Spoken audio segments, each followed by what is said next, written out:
વાતનો છેલ્લે સાર તમને મારે સંભળાવો છે અહીંથી.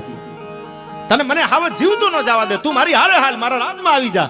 તને કરોડ પસાવ આપી દઉં, તું કઈ ગામ આપી દઉં, કઈ ગ્રહ આપી દઉં, કઈ સીમ આપી દઉં, પણ તને હવે માલ નહીં સારવા દઉં.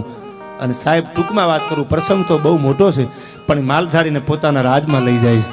નવરાવી ધોવરાવી અને નવા કપડાં પહેરાવી અને સાહેબ એને એમ કહી દીધું કે હવે તારે રાજમાં રહેવાનું લાકડી મૂકી દે, હવે માલઢોર ચારવાનું બંધ, મારા રાજમાં એશોઆરામની જિંદગી તારે જીવવાની છે. ને કાંઈ ઘટે ને તો ખાલી ઓર્ડર કરી દીજે, તને મળી જશે. માલધારી જો રાજમાં આવી ગયો, નવા કપડાં પહેરી લીધા, પણ એક શરત રાખીને રાજાની યાર, એક જ શરત મારી, એક શરત છે. આપ તો લાખોના પાલનહાર છો, પણ એક શરત મારી, આપણું જે તમારું રજવાડું છે ને, રાજ છે ને, એથી 2 કિલોમીટર એક નાની એવી મને ઝૂંપડી બનાવી દો. બસ એ ઝૂંપડી એવું થાકું ને તો કોક દી ઝૂંપડીમાં જઈને બેહું, બસ બીજું કાંઈ નહીં. મારી એક જ રિક્વાયરમેન્ટ, એક જ મારી ખાલી આ તમને રિક્વેસ્ટ છે, મને એટલી કરી દો. એટલે રાજાએ કીધું ભાઈ કાંઈ વાંધો નહીં, એક નાનો એવો રૂમ બનાવી દો. રાજ